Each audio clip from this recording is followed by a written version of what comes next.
नमस्कार, मैं रचना शर्मा चढ़ती कला टाइम टीवी देख रहे सभी दर्शकों का स्वागत करती हूं। आप देख रहे हैं हरियाणा के समाचार। समाचारों की शुरुआत से पहले एक नजर आज की मुख्य सुर्खियों पर।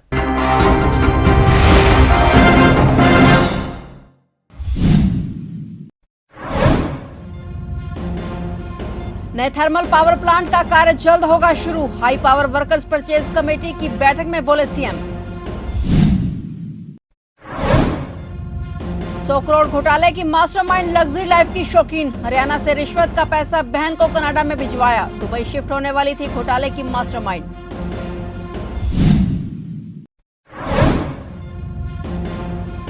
किसान आंदोलन की तैयारी को लेकर सोनीपत में ट्रैक्टर मार्च। किसान संगठनों ने की दिल्ली कूच की तैयारी। 13 फरवरी को किसान संगठनों की दिल्ली कूच की घोषणा।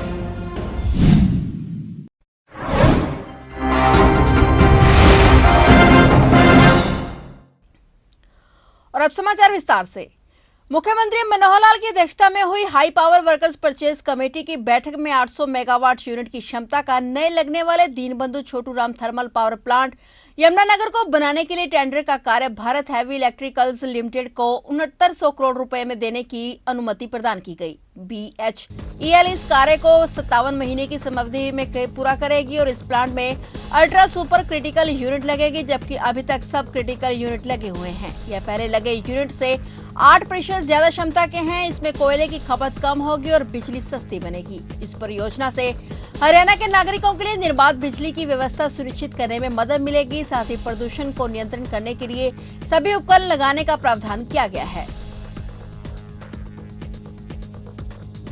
हरियाणा के सहकारिता विभाग में 100 करोड़ रुपए के घोटाले की मास्टरमाइंड पर बड़ा खुलासा हुआ है। हरियाणा के सहकारिता विभाग में हुए 100 करोड़ रुपए के घोटाले के तार अब कनाडा से जुड़ गए हैं। हरियाणा एंटी करप्शन ब्यूरो की जांच में यह खुलासा हुआ है कि स्टालिन जीत सिंह की बेंटम इंडिया लिमिटेड कंपनी की ब्रांच कनाडा में भी है और इसी कंपनी के जरिए घोटाले की मुख्य आरोपी असिस्टेंट रजिस्ट्रार अनु कौशिक ने भी रिश्वत का पैसा कनाडा में ट्रांसफर किया। अनु की बहन कनाडा में रहती है और उसकी बहन ने अनु के दुबई शिफ्ट होने का पूरा बंदोबस्त कर दिया था, लेकिन उसकी भनक एसीबी को लग गई। खुलासा हुआ है कि 100 करोड़ रुपए के घोटाले की मास्टरमाइंड लग्जरी लाइफ की शौकीन थी। वहीं आरोपी स्टालिन भी अपनी पूरी फैमिली को पहले ही कनाडा भेज चुका है, लेकिन खुद भाग पाता इससे पहले एसीबी ने उसे गिरफ्तार कर लिया। हरियाणा में एंटी करप्शन ब्यूरो की टीम ने सहकारिता विभाग की ओर से चलाई जा रही एकीकृत सहकारी विकास परियोजना में 100 करोड़ से अधिक रुपए के घोटाले का पर्दाफाश किया। ब्यूरो की टीम मामले में सबूत जुटाकर गहनता से जांच कर रही है। आरोपियों के खिलाफ करनाल अंबाला रेंज में विभिन्न धाराओं के तहत अब तक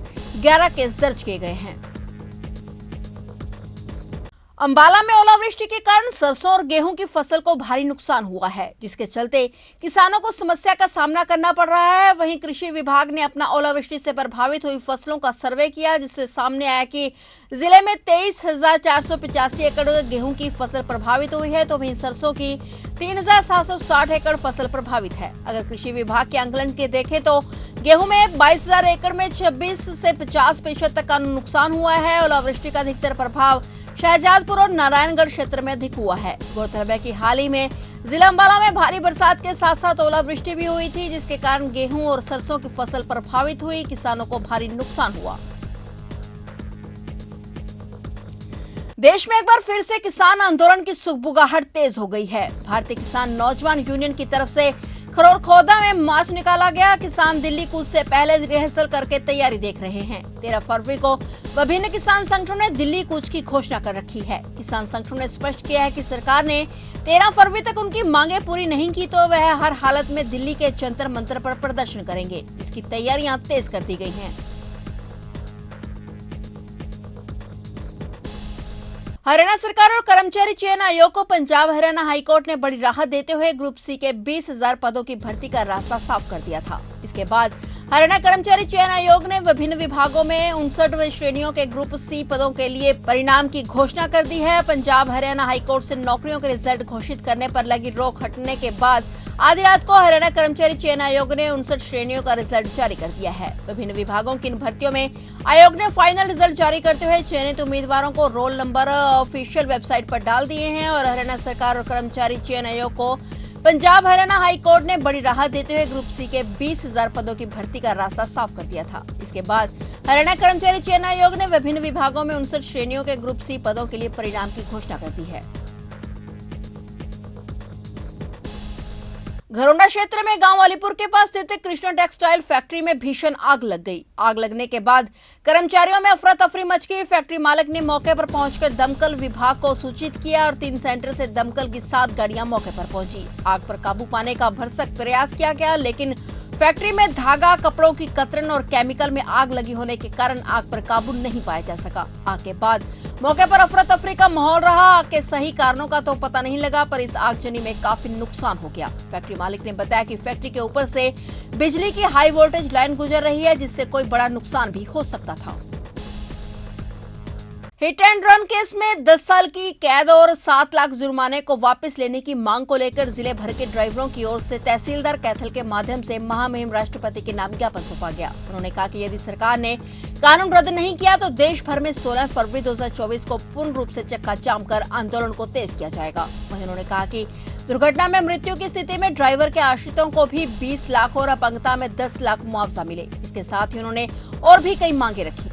आज का प्रदर्शन केंद्र सरकार द्वारा जो कानून बनाया गया है हिट एंड रन, यानी कि भारतीय न्याय संहिता कानून, तो उसके अंदर ड्राइवरों को जो है 10 साल की कैद और 7 लाख रुपए जुर्माना का प्रावधान किया गया है। और उसमें ये कहा गया है कि ड्राइवर जो है उस यात्री जिसके साथ एक्सीडेंट है उसको उठाकर लेकर जाएं और मजिस्ट्रेट को जो है उसकी इतला दें।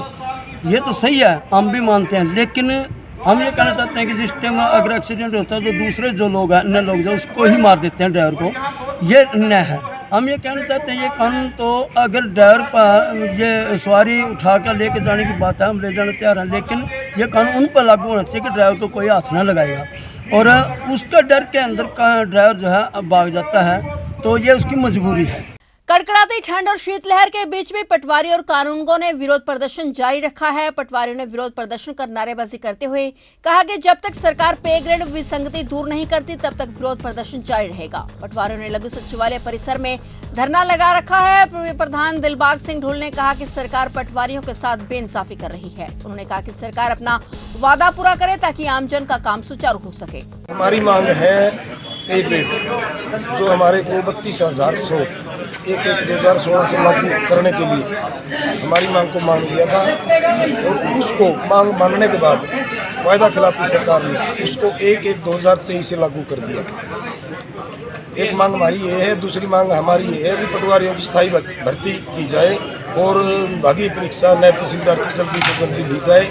और आज हमारा धरना 24वें दिन में SRK ग्रुप की जन संदेश यात्रा अनाज मंडी रायपुर रानी में पहुंची। इस दौरान विशाल जनसभा का आयोजन किया गया। यात्रा को लेकर लोगों में भारी उत्साह देखने को मिला। अखिल भारतीय कांग्रेस कमेटी के महासचिव और पूर्व केंद्रीय मंत्री कुमारी शैलजा और रणदीप सिंह सुरजेवाला जनसभा आयोजक विधायक प्रदीप चौधरी के साथ सभा स्थल पर पहुंचे। कांग्रेस कार्यकर्ताओं ने उनका फूल मालाओं से स्वागत किया।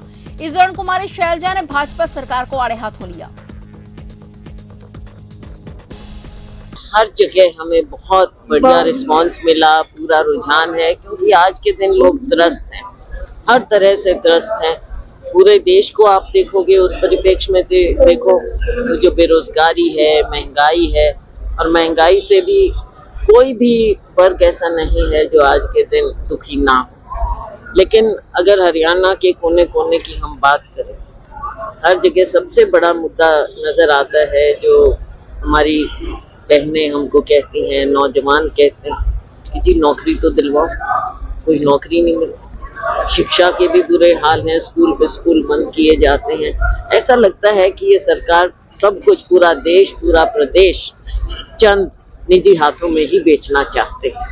अखिल भारतीय कांग्रेस कमेटी की राष्ट्रीय महासचिव पूर्व केंद्रीय मंत्री कुमारी शैलजा ने केंद्र की मोदी और प्रदेश की भाजपा सरकारों पर हमला बोलते हुए कहा कि इन सरकारों की नींव झूठ और जुमलेबाजी पर टिकी हुई है और अब इन सरकारों को उखाड़ फेंकने का समय आ गया है। शैलजा कांग्रेस संदेश यात्रा के नारायणगढ़ आगमन पर कांग्रेस कार्यकर्ताओं के हुजूम को संबोधित कर रही थी। कार्यक्रम का आयोजन स्थानीय कांग्रेस विधायक शैली चौधरी और कांग्रेस के प्रदेश कार्यकारी अध्यक्ष राम किशन गुर्जर ने किया था, जिसमें हलके के हजारों लोगों ने उत्साहपूर्वक शिरकत की। कार्यकर्ताओं को सांसद और महासचिव रणदीप सिंह सुरजेवाला ने भी संबोधित किया।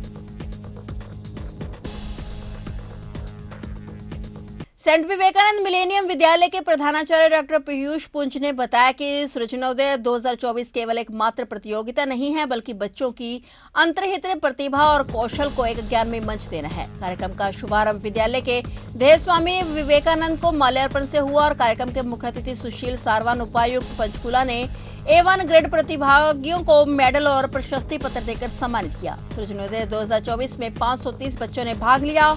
प्राचार्य डॉक्टर पीयूष पुंज ने भाग लेने वाले सभी प्रतिभागियों को शुभकामनाएं दी।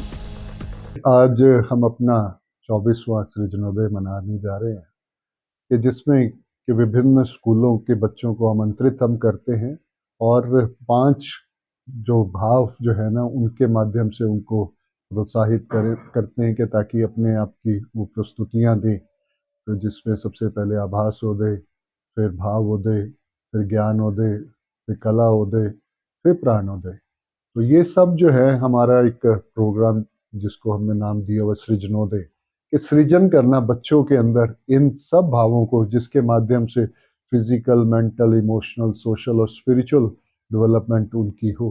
तो इस तरीके की ये एक्टिविटीज़ हम पिछले 24 साल से करते आ रहे हैं। इस बार ये हमारा 24वां जो है ना सृजनोदय है और ये हम इसको कंपटीशन नहीं कहते। पहले हम कंपटीशन के फॉर्म में इसको मनाया करते थे, पर अब हमने इसको कर दिया है कि हम हर बच्चे को प्रोत्साहित करना चाहते हैं कि हर बच्चा जैसा परफॉर्म करता है उसको 5 ग्रेड्स के माध्यम से उसको हम ग्रेड करके उसको हर बच्चे को हम सर्टिफिकेट देते हैं। फिलहाल हरियाणा के समाचारों में इतना ही और नए समाचारों के साथ फिर से हाजिर होंगे। तब तक के लिए देखते रहिए चढ़ती कला टाइम टीवी।